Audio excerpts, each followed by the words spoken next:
మీరు అరిస్తే శబ్దం, నేను అరిస్తే యుద్ధం. బుల్లెట్ అంటే ఆర్డీఎక్స్ లా ఉంటుందనుకున్నా, కానీ నువ్వు ఫారెక్స్ బేబీలా ఉన్నావంటే పిట్ట. ఎవరి ప్లేస్ కి వచ్చి ఏం మాట్లాడుతున్నావో తెలుసా? చేస్తావు.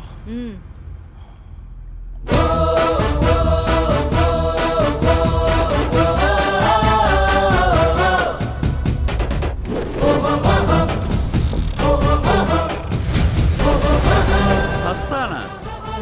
నీకు ఒక పిట్టగా చెప్పనా? అనగనగా ఒక అడవి, ఆ అడవిలో ఒక సింహం.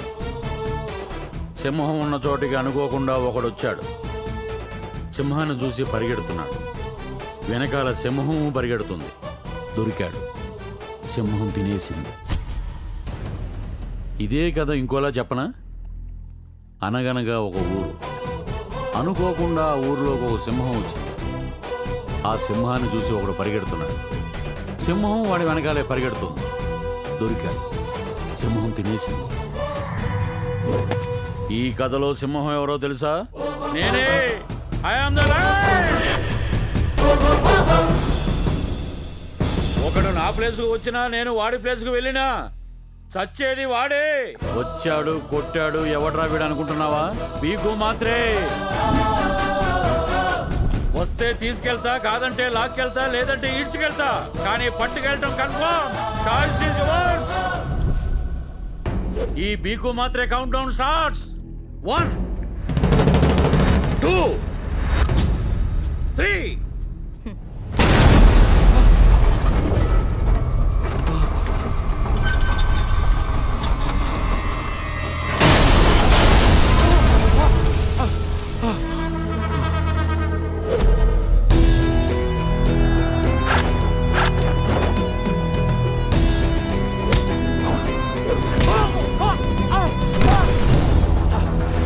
సంవత్సరం క్రితం షిరిడీ వెళ్ళొస్తుండగా షోలాపూర్లో చూశాను. నా దగ్గరికి వచ్చిన తర్వాత ఎప్పుడూ నన్ను అంటుపెట్టుకునే ఉండేది. రోజులో సగం టైం నాతోనే తిరిగేది. నేను ఎక్కడికి వెళ్ళినా నాతోనే తప్పనిసరిగా తీసుకెళ్లేవాడిని. దానికి ముళ్ళు గుచ్చుకున్నా నేను విలవిల్లాడేవాడిని. ఈరోజు పొద్దున్నే గుడికి తీసుకెళ్లాను. అలా బయట ఉంచి నేను లోపలికి వెళ్ళి దర్శనం చేసుకొచ్చే లోపల ఎవరో ఎత్తుకుపోయారు. ఎవరిని? నా చెప్పుల్ని. ఉప్మా కంపెనీ అయితే నేనే వదిలేసేవాడిని, కానీ అవి పూమా కంపెనీవి. అందుకనే మీ దగ్గరికి వచ్చాను. సత్య, ఎత్తుకెళ్ళిన వాడు ఎక్కడ ఉన్నాడో తెలుసుకోండి. వాడు ఎక్కడుంటాడో నాకు తెలుసు. పట్టెల్ని పంపిద్దామా? వద్దు, నేనే వెళ్తాను. మహాజన్, నీకు చెప్పులు కావాలా, వెతికెళ్ళిన వాడు కావాలా? డబ్బులు కావాలి. భయ్యా నువ్వా? రే భయ్యా చేరేయండి. నాకు చేయరద్దు, చెక్కు కావాలి. మరీ చిన్నపిల్లలాగా మాట్లాడుకు. ఉంటే ఇవ్వను. వీళ్ళని చూడు, పైన సూట్లు, లోపల తూట్లు. పట్టుకోవడానికి గన్నున్నా, పెట్టుకోవడానికి బుల్లెట్లు లేవు. వచ్చే నెలలో అమౌంట్ వస్తుంది, ఇచ్చేస్తాను. అంత డబ్బులు లేనివి ఈ కోట్లు ఎందుకు, ఈ స్టైల్ ఎందుకు? కరెంట్ లేకుండా ఫ్యాను, బిల్డప్ లేకుండా డాను మెయింటైన్ అవ్వడం కష్టం భయ్యా. మరి నా చెప్పులు? నీ చెప్పులు నా డబ్బులు రెండూ రావు. ఇంకా సేపు ఇక్కడ ఉంటే ఈ దరిద్రం మనకు అనుకుంటుంది. పదవయ్యా. దరిద్రం. ఇదిగోండి సార్ మీ డిశ్చార్జ్ ఫైల్. మళ్ళీ నిన్ను కలవాలంటే ఇంకొక ఆలోచన విరగొట్టుకోవాలి. దీనికి బొత్తిగా రొమాన్స్ తెలియదురా. పరదేశ్ భయ్యా, వీడికి మనం బ్లైండ్ అని తెలియకుండా మేనేజ్ చేయాలి.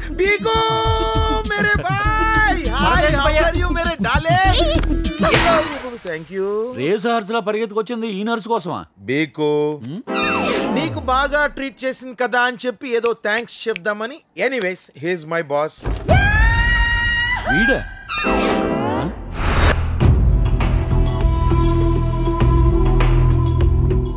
హాయ్ బీకు, హౌ ఆర్ యు? 4 కట్లు 3 గుట్లతో ఏదో ఇలా ఉన్నాను. అయితే పద, దాని దగ్గరికి వెళ్దాం. ఈ రోజే దాన్ని వేసేద్దాం. పదబా. ఏంటి వేసేది? ఎవరైనా వింటే నిజం అనుకుంటారు భయ్యా. మనకంత లేదు. దాంతో పెట్టుకున్నావంటే నీ చావుతో నువ్వు చాటింగ్ చేసుకున్నట్లే. ఇప్పటికైనా నీ రెవెంజ్కి ఫుల్ స్టాప్ పెట్టి కామ్గా నీ కంట్రీకి వెళ్ళిపో. లేదంటే పైన నీ తమ్ముడితో కాలక్షేపం చేయాల్సి ఉంటుంది. ఏయ్, నా దగ్గర సుపారీ తీసుకుని నాకే వార్నింగ్ ఇస్తావా? కుమ్మంటరా.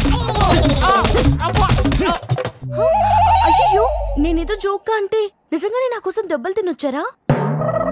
నీకు అలా అర్థమైందా? ఓరి బ్రేచుడా, దుర్మార్గంతో మా సంస్కృతిని ఏంటా ఇది? పట్టుకోవడం అంటే పిసికేయడమేనా? బిస్కెట్ ఏమనంటున్నాను సారీ ఏంటి ఏమైనా మూర్తి ఎక్కడ తీసుకొచ్చావు ఏం మంగళ షాప్ తీసుకొచ్చావు సారీ అంటే సారీ ఏంటి మీ తాలూకానా అరే కొంచెం మెల్లిగా మీ తాలూకా అని అడుగుతున్నాను కాదు సార్ 30 years ఇక్కడ 30 years యాక్టింగ్ 30 years ఆర్టిస్ట్ జీవించాలి టేక్ 15 ఓరి ప్రౌచుడా ద్రోహంతో మమ్మల్ని వంచన చేసి దుర్మార్గంతో మా సంస్కృతి కింద డైలాగ్ ఫ్లో లేదయ్యా ఏంటిది డైలాగ్ ఫ్లో లేదయ్యా రైటర్ ఎక్కడ ఆడెవడో డైరెక్టర్ కదని మన రైటర్స్ కాపీ కొట్టారటండి ఆడెళ్ళేమో ఛాంబర్ లో కేసు పెట్టాడు వీళ్ళు మాట్లాడడానికి వెళ్ళారు ఇమ్మీడియట్ వన్ మోర్ టేక్ 48 ఓరి క్రౌచుడా ఏంటి ఆ సౌండ్ ఏంటి సార్ ఆ సౌండ్ ఏంటి బటర్ పేపర్ సార్ మాకు తెలుసు 30 years నుంచి ఇండస్ట్రీలో ఉన్నాం ఏ పేపర్ ఏంటో మాకు తెలీదా డైలాగ్ చెప్పు నిన్ను ఖండాలుగా నరికి ఏంటి నాతోనే గేమ్ సార్ 30 years ఇండస్ట్రీలో లేకుండా చేస్తా నేను ఫస్ట్ నుంచి రా ఓరి మ్లేచ్చుడా ఓరి డైలాగ్ చెప్పడా అదే పైగా శంబళం 1.5 టేక్ 63 టేక్ 91 టేక్ 100 టేక్ 125 ఓరి మ్లేచ్చుడా ద్రోహంతో మా మధ్యతనాన్ని వంచి దౌర్జన్యంతో మా ఆలయాల్ని కూలదూసి దుర్మార్గంతో మా సంస్కృతిని నాశనం చేసి దోపిడీతో మా సంపదని సొంతం చేసుకొని నీది అనేది ఏదీ లేని ఈ దేశాన్ని నాది అనే స్థితికి వచ్చిన నీకు దమ్ముంటే ధైర్యం ఉంటే న్యాయబద్ధమైన ఖడ్గ యుద్ధమునకు రమ్ము మా హైందవ వీరుల బొగతనం ఏమిటో చూపిస్తాను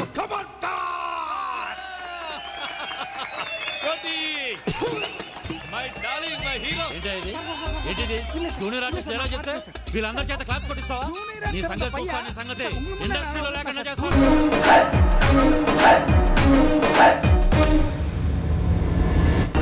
బాబాయ్ ఏంటి ఈ మధ్యన పోలీస్ జీపులు కూడా కొనేస్తున్నాడా అమ్మో ఇక్కడ ఏదో సీన్ రివర్స్ అయ్యేలాగుంది రివర్స్ గేర్ వేయాల్సిందే సార్ వదిలేండి సార్ నేను కారు మెకానిక్ సార్ దొంగ కార్లు ఎందుకు కొంటాను సార్ 20 years నుంచి ఫీల్డ్ లో ఉన్నా సార్ ఇతను ఎందుకు అరెస్ట్ చేస్తున్నారు దొంగ కార్లు కొంటున్నాడని ఇన్ఫర్మేషన్ వచ్చింది కన్ఫర్మేషన్ ఉందా ఉంటే సార్ అలా పొడుస్తారేంటి ఆయన ఏరియా పెద్ద ఒరే నీకు దండం పెడతాను రా ఇప్పటిదాకా లేదో మాట్లాడతా తీసుకెళ్తున్నారా నువ్వు వచ్చి కొట్టి చంపించేస్తావా ఎలా స్వామి మాట్లాడుతుంటే కొడతారండి సార్ కొడుతుంటే మాట్లాడతావేంట్రా రెండు ఒకటే కదా సార్ మళ్ళీ మాట్లాడతావేంట్రా సార్ ఆగండి సార్ ఏ జైలుకి చెర్లపల్లి లేకపోతే అన్నమాన్ జైలుకా ఒరే బాబు నువ్వు ఇక్కడ ఉంటే నాకు ఊరేయించినట్టు ఉన్నావు వాళ్ళు అరెస్ట్ చేసి తీసుకెళ్ళేది జైలుకి కాదురా స్టేషన్ కి కరెక్టే కదా సార్ ఎదురా కరెక్ట్ ఏ స్టేషన్ కి సార్ ఇన్ని క్వశ్చన్స్ చేస్తున్నావు ఈ నీకేమవుతాడు అది అలా అడగండి సార్ రోజు ఈ గలీలో ఎదురవుతాడు అమ్మని బీప్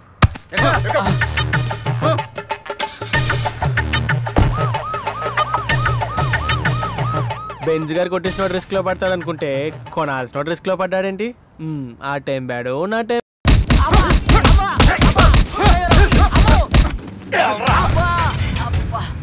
కుమ్మేశారయ్యా ఒరే నిన్నెందుకు అరెస్ట్ చేశారా దొంగ బైకులు కొంటే తోసే రేటు బొక్కలు మరి ఆ రోజు పెద్ద బైక్ ఓనర్లా పోజు కొట్టావు ఆ రోజు బైక్ నాదే కదా నువ్వు కొట్టలేదే టాటా బిర్లా బామ్మరిదిలాగా పోజు దొంగకారులు కొన్నామని కదా నిన్ను తీసుకొచ్చి కొట్లో తోసేసినారు నీకెలా తెలుసు 4 ఎక్కువ పీకినారు కదా ఒరే నీకు దండం పెడతాను రా ఆ కళ్ళు లోపల పెట్టారా నాకు భయం వేస్తుంది ఏటి టేబుల్ కొట్టేస్తున్నా వేటి జైల్లో ఈ పిట్ పాకెట్ గాళ్ళని కారుల దొంగల్ని ఒకే జైల్లో ఎట్టేసినారేటి సామాజిక న్యాయం ఎవరు చేస్తారేటి వాళ్ళని అడుగు చెప్తారు ఎవరిని ఇంకో రౌండ్ కావాలా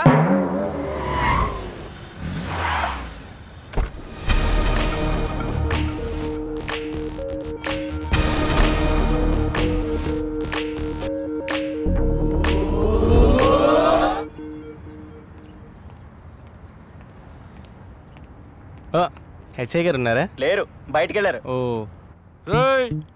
హెడ్ గారు స్టేషన్ లోనే ఉన్నారా నమస్కారం సార్ ఎవర్రా నువ్వు లోపల మా ఓనర్ ఉన్నాడు సార్ శాలరీ ఇవ్వమంటే సెల్లోకి వచ్చుకొచ్చున్నాడు అర్జెంట్ అని అడుగుదాని వచ్చా అక్కడ చాలా మంది ఉన్నారు అందరినీ గుర్తుపట్టలేనంతగా కుమ్మేశాం అందులో మీ ఓనర్ ఎవడో గుర్తుపట్టుకోపో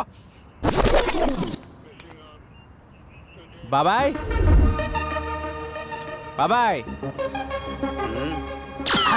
ఓయ్ బాబాయ్ ఈడుచ్చురండి ఇక్కడికి